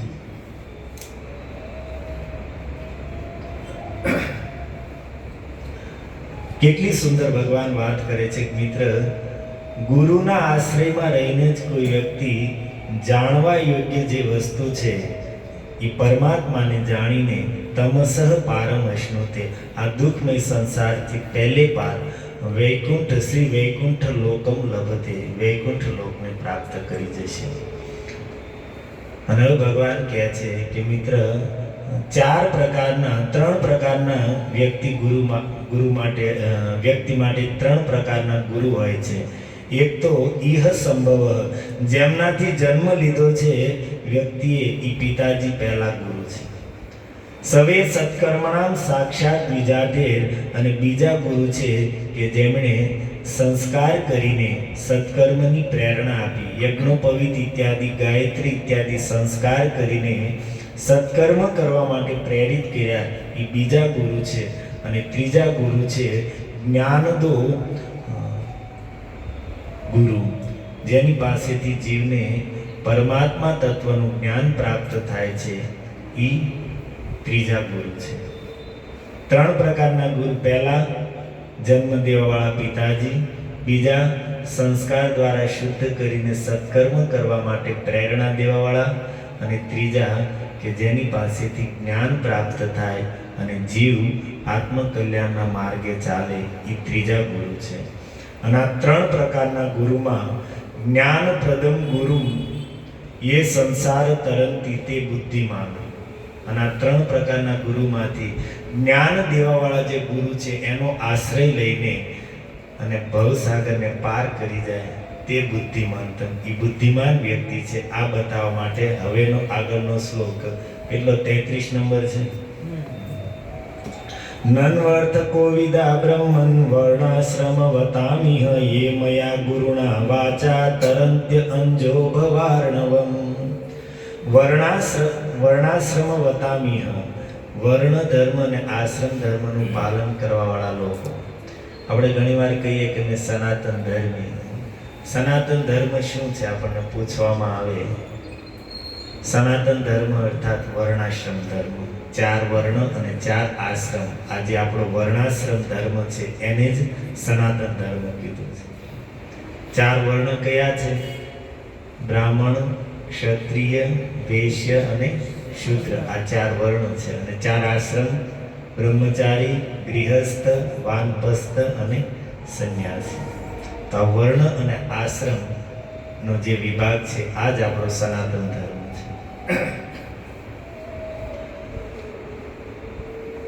તો ભગવાન કહે છે અર્થ કોવિદા, જે પોતાના સ્વાર્થને જાણવાવાળા લોકો છે. વર્ણાશ્રમ ધર્મનું પાલન કરવાવાળામાં જે પોતાના સ્વાર્થને, પોતાના હિતને જાણવાવાળા જે લોકો છે એ લોકો મયા ગુરુના વાચા તરંત્યો અંજ ભવાર્ણવમ, ગુરુના રૂપમાં સાક્ષાત હું જ છું આવા ભાવથી ગુરુના વાચા અર્થાત એના ઉપદેશને જીવનમાં ધારણ કરીને તરંતી અંજ ભવાર્ણવમ, આ સંસાર સાગરને સરળતાથી પાર કરી દેશે. બુદ્ધિમાન વ્યક્તિ છે કે જ્ઞાન દઈને મારો માર્ગ બતાવવાળા ગુરુને, ગુરુના વચનમાં શ્રદ્ધા અને વિશ્વાસ કરીને ભવસાગરને પાર કરી જાય, એ આ જગતમાં સૌથી બુદ્ધિમાન વ્યક્તિ છે. ગુરુનો આશ્રય લીધા વગર, એના ઉપદેશને જીવનમાં ધારણ કર્યા વગર આ જગતમાં કોઈ પણ જ્ઞાન પ્રાપ્ત નહીં કરી શકે. ભગવાન કહે છે કે જ્ઞાન પ્રાપ્ત કરવાની વિધિ શું છે. આપણે જ્ઞાન પ્રાપ્ત કરવું હોય તો જ્ઞાન પ્રાપ્ત કરવાની વિધિ ભગવદ્ ગીતા કહે છે કે ગુરુ પાસે જઈને પરિપ્રશ્નેન પરિસેવ્યા, પ્રશ્ન પૂછવો. પહેલા સેવા કરવી અને સેવા કરીને પછી ગુરુ પાસે જિજ્ઞાસા કરવી અને ત્યારે ગુરુના ચરણોમાં બેસી એના મુખેથી સાંભળીને જ્ઞાન પ્રાપ્ત થઈ શકે છે. ગંગાજીના તટ પર ભરદ્વાજ મુનિનો આશ્રમ હતો અને એમની થોડે દૂર એક રેભ્ય કરીને એક ઋષિ હતા, એમનો આશ્રમ હતો. ભરદ્વાજ મુનિ અને રેભ્ય મુનિ બંને મિત્ર હતા. રેભ્ય મુનિ હતા એ શાસ્ત્રનું અધ્યયન કરીને જ્ઞાન પ્રાપ્ત કરીને બહુ મોટા વિદ્વાન થયા. અને આ બાજુ ભરદ્વાજ મુનિનો સ્વભાવ થોડો તપસ્યાનો હતો. શાસ્ત્રના અધ્યયનમાં એની પાસે એટલો સમય નહોતો. આખો દિવસ તપસ્યા, કઠોર વ્રતો, નિયમોનું પાલન કરવું, આમાં જ એનો સમય જતો. રેભ્ય મુનિને 2 પુત્ર હતા. એકનું નામ હતું અર્વાવસ અને બીજાનું નામ હતું પરાવસ. અને બંને પિતાની જેમ જ શાસ્ત્રના વિદ્વાન થયા.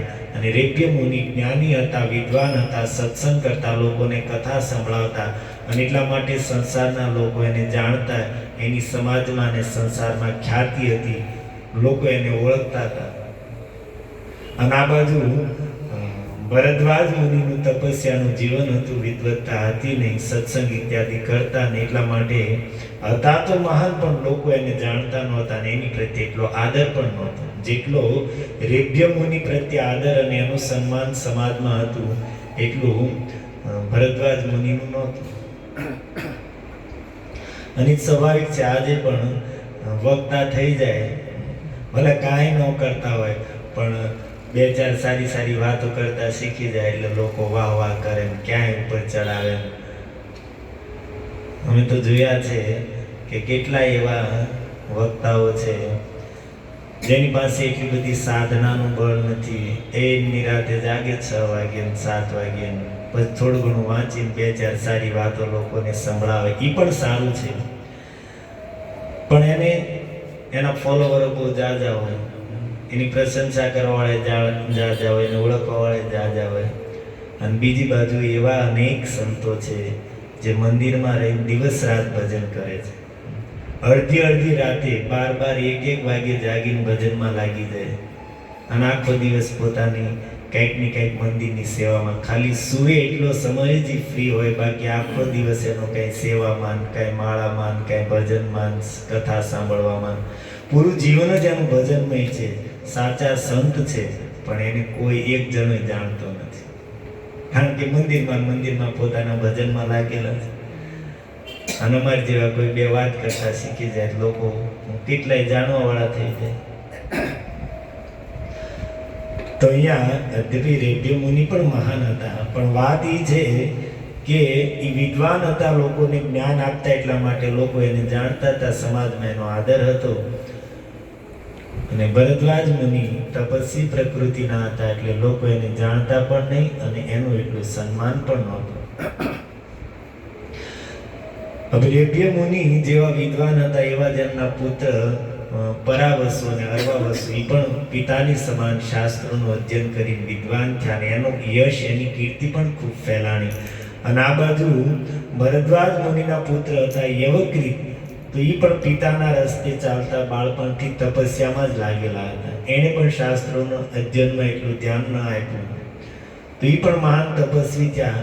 પણ યવક્રીતે જ્યારે જોયું કે મારા પિતા ભરદ્વાજ મુનિ અને એમના મિત્ર રેભ્ય મુનિ બંને સાથે રહેવા વાળા છે, બંને મિત્ર છે, છતાં રેભ્ય મુનિનો સમાજમાં જેટલો આદર છે, જેટલો સત્કાર છે, એટલો મારા પિતા પ્રત્યે લોકોને આદર પણ નથી અને મારા પિતાનો એટલો સત્કાર પણ નથી. તો એમને આ વાતનું દુઃખ લાગ્યું અને એણે નક્કી કર્યું કે હવે હું પણ જ્ઞાન પ્રાપ્ત કરીને વિદ્વાન બનીશ.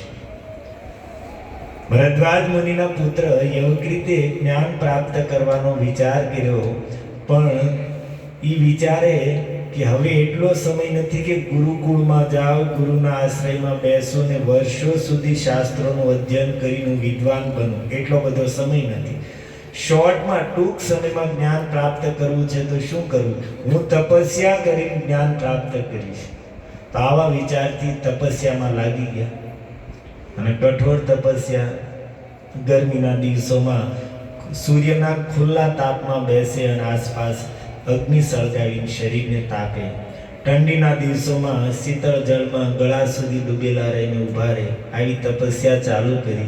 દેવરાજ ઇન્દ્ર એક દિવસ આવ્યા અને કહે છે કે ઋષિકુમાર, તમે એટલી કઠોર તપસ્યા કરો છો, શું કામ? તો યવક્રીત કહે છે કે જ્ઞાન પ્રાપ્ત કરવા માટે.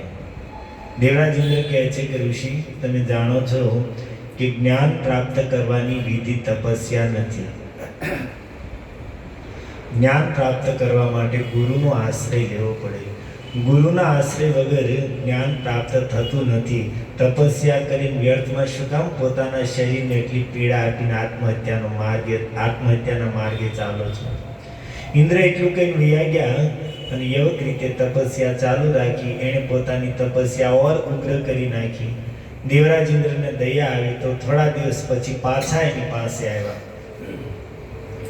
અને કહે છે કે યવક્રીત, તમે જાણો છો કે જ્ઞાન પ્રાપ્ત કરવું હોય તો ગુરુના આશ્રયમાં જઈને, ગુરુની સેવા કરીને, ગુરુની કૃપાથી એમના ચરણોમાં બેસીને જે જ્ઞાન પ્રાપ્ત થાય છે, એ જ્ઞાન વ્યક્તિને જીવનમાં ઉતરે છે, એ જ્ઞાન સફળ થાય છે ને જ્ઞાન જ જીવનું આત્મકલ્યાણ કરે છે.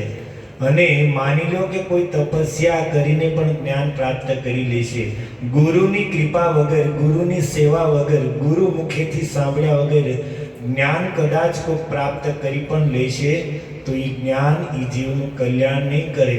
એ જ્ઞાનથી એમનો ખાલી અહંકાર જ વધશે અને એમનો સર્વનાશ જ થાય છે.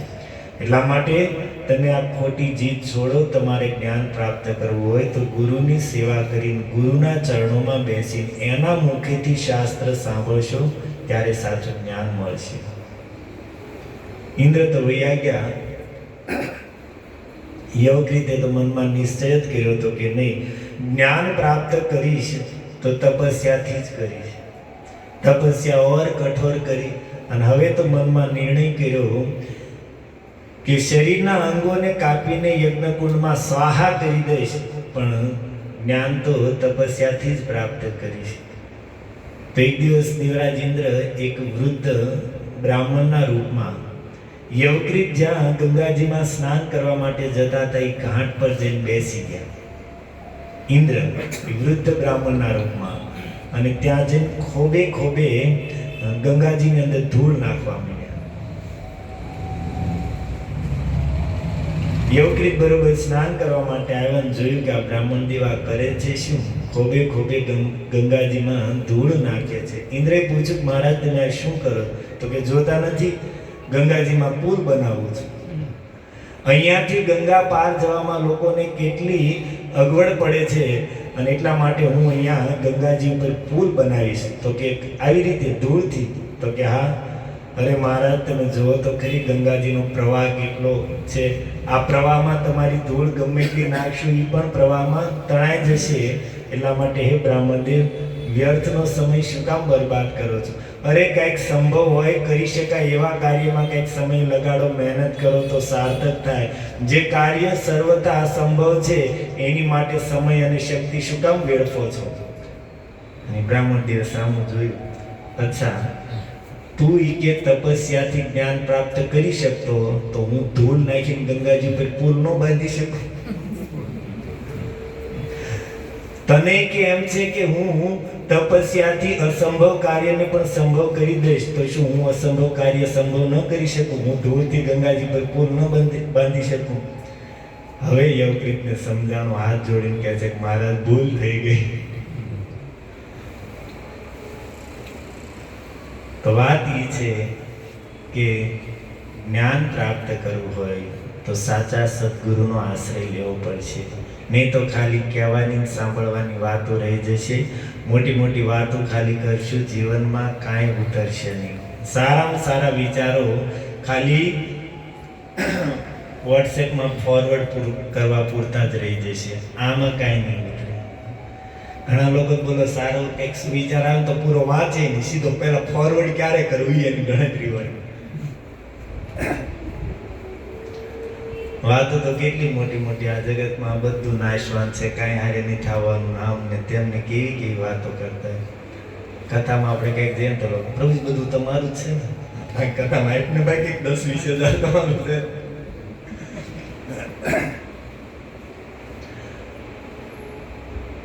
જેને ગુરુનો આશ્રય નથી લીધો, જેમની પાસે ભજનનું બળ નથી, એની પાસે સારા વિચારો ખાલી વાણીમાં જ રહી જાય છે, જીવનમાં નહીં ઉતરે. કારણ કે કોઈ પણ વસ્તુ જીવનમાં ઉતારવી હોય ને તો એક બળ જોઈએ, ગુરુ કૃપાનું બળ જોઈએ. ભજનનું બળ જેની પાસે હશે, કળિયુગમાં હરિનામનું જેની પાસે બળ હશે, એ સદગુણોને, સારા વિચારોને જીવનમાં ઉતારી શકશે. અને બાકી ખાલી કહેવાની સાંભળવાની વાત જ રહી જાય છે. ગમે એટલી કથાઓ સાંભળી લેશે, ગમે એટલા સત્સંગ કરી લેશે અને ગમે ત્યાં દોડી લેશે, ગમે એટલા ભાગદોડ કરી લેશે, પણ જ્યાં સુધી જીવનમાં ભજનનું બળ નથી, જ્યાં સુધી પોતે ભજન નહીં કરે, ભગવાનના નામનો આશ્રય નહીં લે, ત્યાં સુધી લાખ પ્રયાસ કરવા છતાં કાંઈ નહીં મળે. ભગવાન પણ સામે આવીને ઊભા રહી જાય છે, પણ જેની પાસે ભગવાનના નામનું બળ નથી તો એ ભગવાનથી પણ કાંઈ લાભ પ્રાપ્ત નહીં કરી શકે. દુર્યોધનની સામે ભગવાન નહોતા, કંસની સામે ભગવાન નહોતા, રાવણ ઇત્યાદિ સમયે કેટલા બધા શિશુપાલ દંતવક્ત સામે સાક્ષાત કૃષ્ણ ઊભા છે, પરંતુ નામનો આશ્રય નથી તો ભગવાન સામે હતા. આનંદ કંદ ભગવાન છે, જેમના જન્મ સમય આપણે એમ નથી ગાતા કે નંદ ઘર કૃષ્ણ ભયો, નંદ ઘર લાલો ભયો. આપણે શું ગાઈએ છીએ? આનંદ ભયો. સાક્ષાત આનંદ જેનું સ્વરૂપ છે પરંતુ એ આનંદ કંદ ભગવાન સામે આવીને ઊભા રહે છે, છતાં જેની પાસે ભજનનું બળ નથી, નામનો આશ્રય નથી, એ આનંદ કંદ ભગવાન સામે આવશે તો એને તો ક્રોધ વધી રહ્યો છે. સુખ મળવાની જગ્યાએ શિશુપાલ ઠાકોરજીને જોયે તો ગણી ગણી રોજ 100 ગાળ્યો દેતો. દુર્યોધનની સામે તો ભગવાને વિશ્વરૂપ પ્રગટ કર્યું. જે વિશ્વરૂપ ભગવાને અર્જુનને કુરુક્ષેત્રની યુદ્ધ ભૂમિમાં પછી બતાવ્યું, શાંતિદૂત બનીને હસ્તિનાપુરમાં ગયા, એ સમયે વિશ્વરૂપ દેખાડ્યું હસ્તિનાપુરમાં, તો એ જોઈને ઓલો હોકો કહે છે આ જાદુગર છે કે આ ગમે કરે.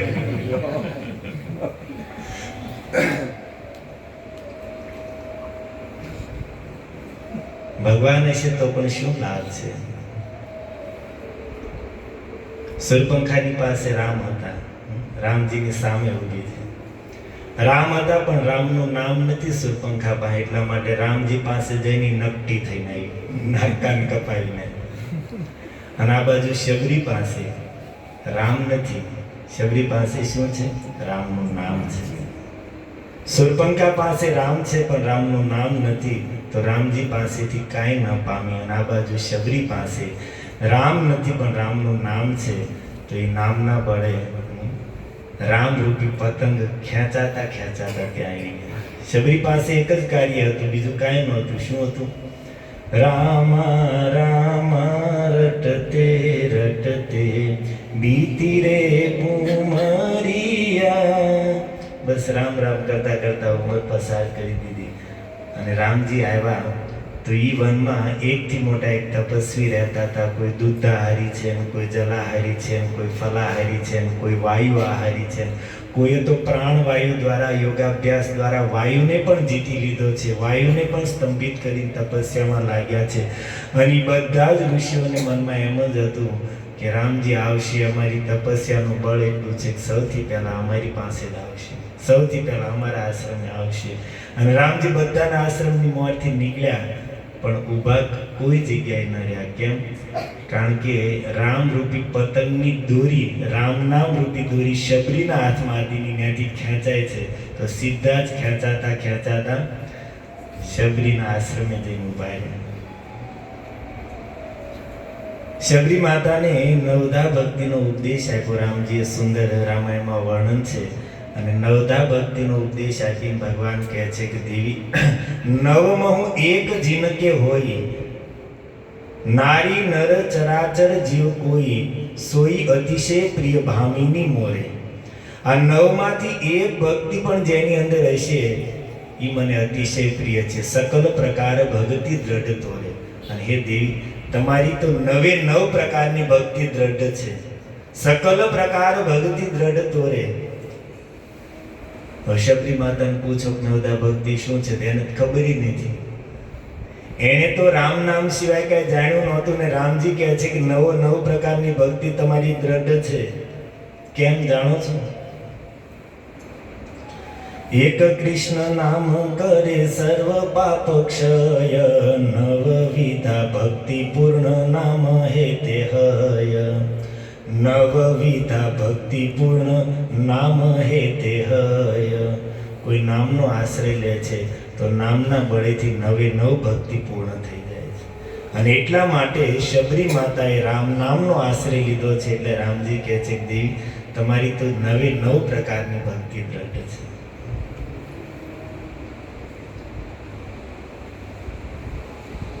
એટલા માટે આ કળિયુગમાં ભલે વક્તા થઈને કેમ ન બેસી ગયા હોય, પણ જો ભગવાનના નામનો આશ્રય નહીં લે તો વક્તા નહીં, તે મોટી મોટી વાતો, જ્ઞાનના ઉપદેશો ખાલી વાણીમાં રહી જશે, એ જીવનમાં નહીં ઉતારી શકે. સાધારણ લોકોની વાત જવા દો, મોટા મોટા વક્તા થઈને પણ જો માળા નથી, એની પાસે કળિયુગનો જે ધર્મ છે હરિનામ, એનો આશ્રય નથી, તો એમની માટે પણ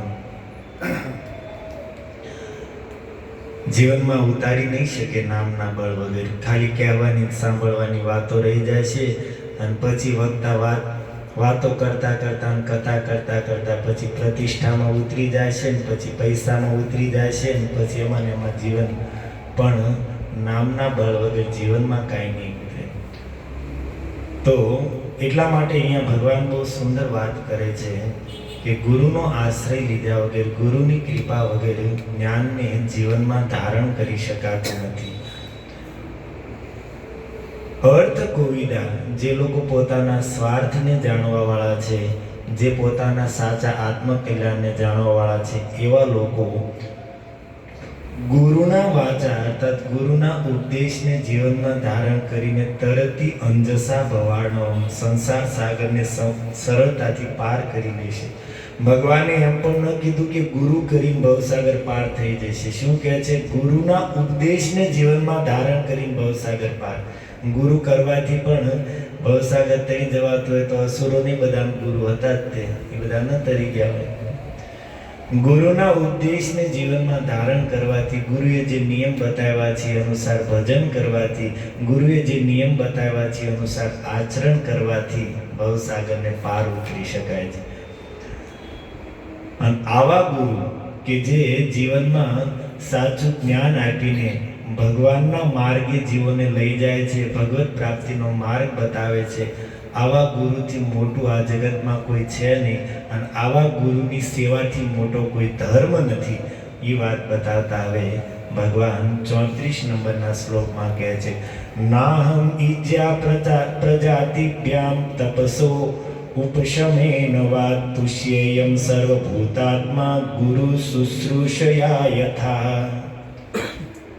નાહમ ઈજ્યા અર્થાત બ્રહ્મચારીઓનો ધર્મ.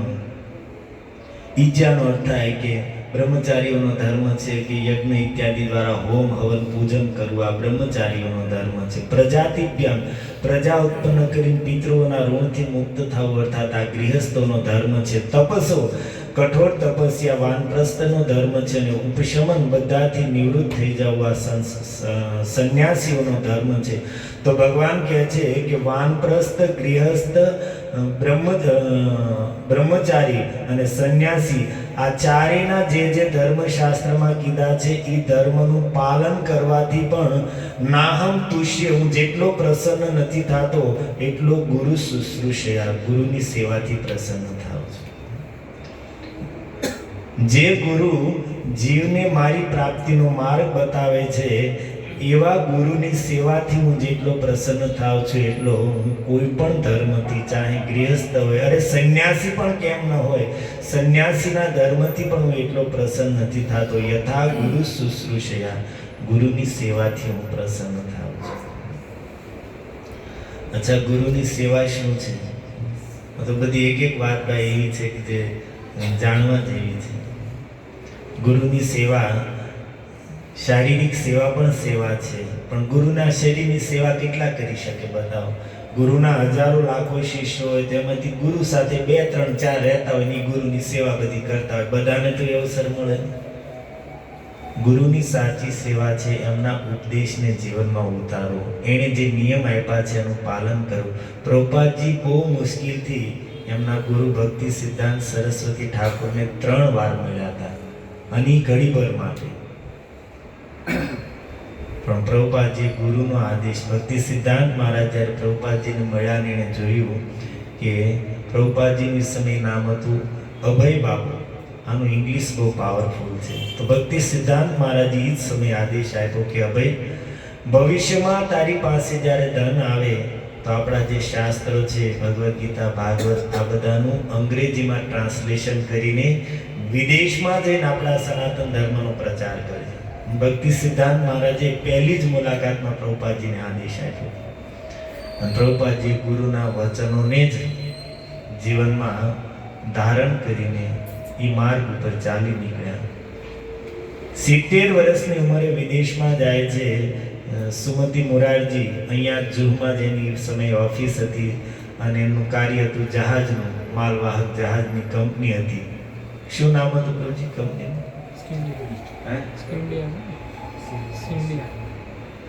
જોરથી બોલ. East India. આનો વાત નહીં કે હમણાં અઠવાડિયા પહેલા ચાંદલા છે ને તમારે બેસી લગ્ન થાય એટલે શું થાય છે રામ જાણે.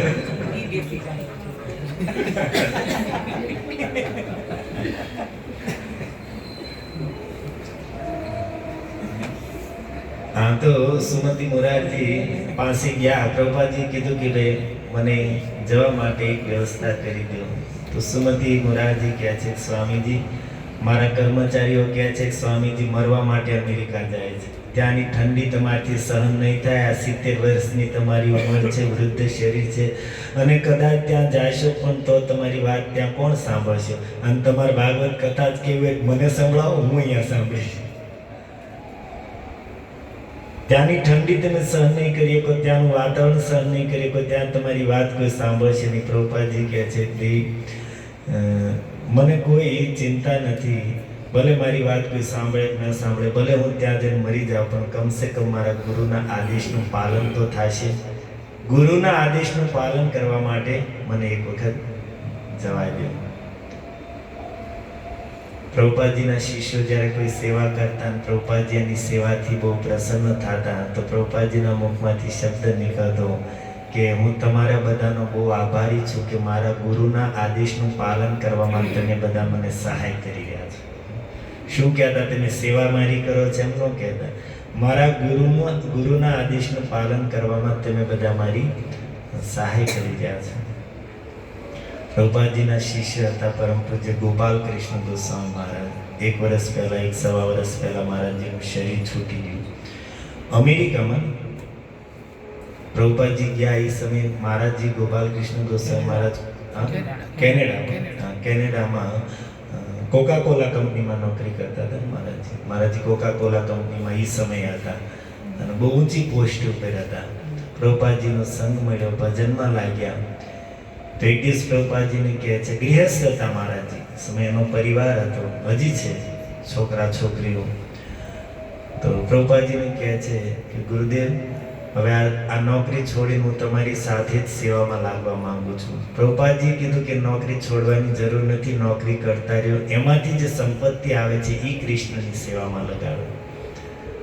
અને મહારાજજી ગોપાલ કૃષ્ણ ગોસ્વામી મહારાજ એટલું સમર્પણ હતું કે પગાર આવી આખો પ્રભુપાદજીના હાથમાં મૂકતા. જે કંપનીમાંથી મહિનાનો પગાર આવે આખો પગાર પ્રભુપાદજીના હાથમાં મૂકતા. એમના પરિવારના લોકોને જરૂર હોય તો એ પ્રભુપાદજી પાસે લેવા આવતા. આવું સમર્પણ કોઈ આજ સુધીમાં સાંભળવામાં નથી. 1 રૂપિયો ગુરુના હાથમાં. અને એનાથી ભગવાન કેટલા પ્રસન્ન થતા હશે. ઠાકોરજી કહે છે ગુરુની સેવાથી હું જેટલો પ્રસન્ન થાઉં છું, આ જગતમાં એટલી પ્રસન્નતા મને કોઈ વસ્તુથી નથી થતી. આવું જ એને સમર્પણ હોય ગુરુના વચનોમાં, ગુરુની સેવામાં. તો એ મહાપુરુષો આ દિલ્હીમાં મહારાજજીએ એકલા હાથે 22 મંદિર બનાવ્યા. પ્રભુપાદજી એક વખત દિલ્હીમાં નીકળ્યા તો પ્રભુપાદજી વાતમાં બોલેલા કે દિલ્હી એવડું મોટું શહેર છે, તો મારી ઈચ્છા છે કે અહીંયા 11 મંદિર હોવા જોઈએ. બધી દિશાઓમાં મંદિર હોય તો લોકો મંદિરમાં આવીને ભગવાનની સેવા કરે, ભગવાનની કથા સાંભળે, કીર્તન સાંભળે. તો 11 મંદિર હોવા જોઈએ. પરમ પૂજ્ય ગોપાલ કૃષ્ણ ગોસ્વામી મહારાજ સાથે હતા. મહારાજજી 22 મંદિર બનાવીને ગયા.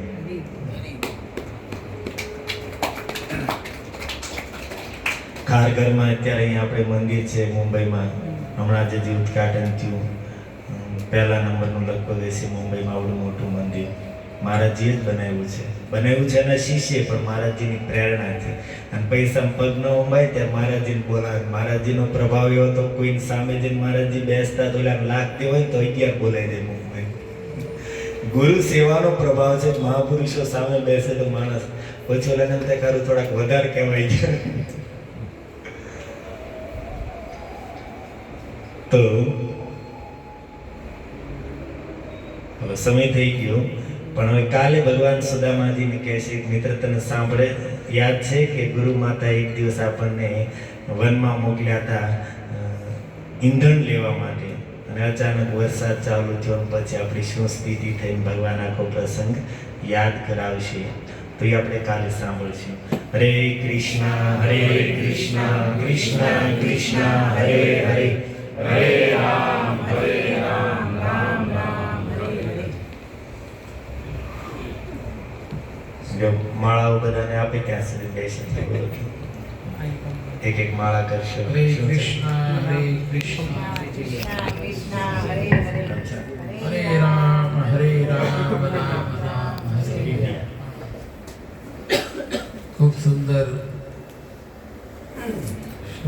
સુંદર પ્રભુજી આપણને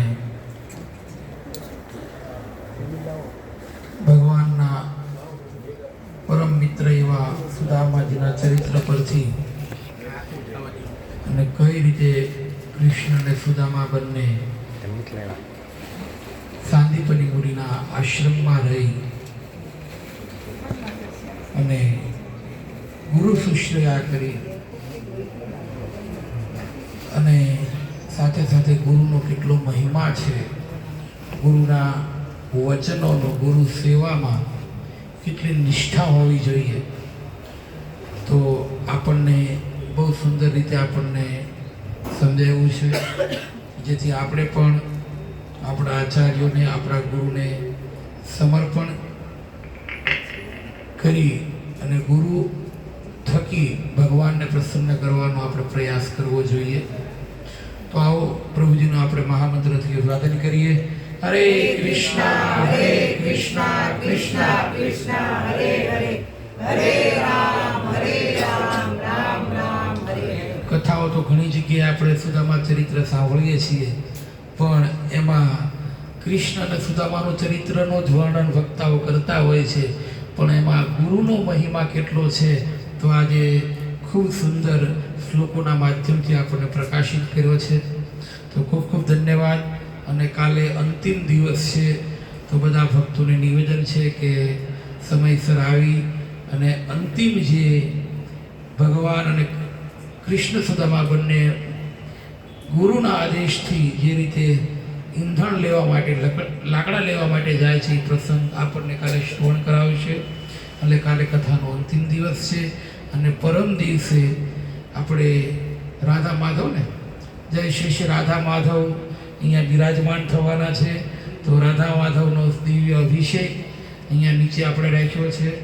તો બધાને જ કથામાં તો બધા એક આવે ને બે આવે છે, પણ પરમ દિવસે કરીબ 4 વાગ્યાનો સમય છે ને, 4:30 સાંજે 8-9 વાગ્યા સુધી પ્રોગ્રામ ચાલશે. અને તો સહપરિવાર, પુત્રો, મિત્રો સહિત બધા થોડાક વહેલા, શનિવાર છે એટલે થોડુંક 4:30 છે એટલે થોડુંક વહેલા વાઇન્ડ અપ કરી અને બને એટલો પ્રયાસ 4 વાગે પહોંચવાનો કરે, કે જેથી આપણો જે શેડ્યુલ જે છે પ્રોગ્રામનું, કીર્તન, અભિષેક, અને અભિષેક પણ બધાએ પરિવાર સાથે બધાને કરવાનો છે. તો પુત્રો અને માતા પિતા જે પણ વડીલો ઘરમાં હોય દરેકને લઈ અને આ ઉત્સવનો જે અંતિમ દિવસ છે, જે અને આપણે જેની પાછળ જે કથા કરી રહ્યા છે, એવા જલની પણ બહુ ઈચ્છા હતી કે મારા ઘરે અમારા નિમાઈના, એના મિત્ર છે નિમાઈ, એના ઘરે જેવા રાધા શ્યામ સુંદર છે, તો એવા જ અમારા ઘરે પણ એવા રાધા માધવ બિરાજમાન થાય. તો એવા જલની એક ડિઝાયર, ઈચ્છાને પૂર્ણ કરવા પ્રભુજીએ સુંદર રીતે રાધા માધવને અહીંયા ઇન્વિટેશન આપી રહ્યા છે અને ઘરમાં 2 મેમ્બર વધારી રહ્યા છે, રાધા અને કૃષ્ણને. 3, બીજું કોણ આવે છે? ગોપાલજી. 3 મેમ્બર વધે છે, 3 છે 3 વધે છે, એટલે ડબલ ઇટ. તો દરેક ભક્તોને નિવેદન છે કે પરમ દિવસે 4:30 વાગે ઓન ટાઈમ બધા પધારે અને પોતાના મિત્રો અને સંબંધીઓની સાથે પધારે. હરે કૃષ્ણ. તો બધા માળા આવી ગઈ. લખનઉ અહીંયા નહીં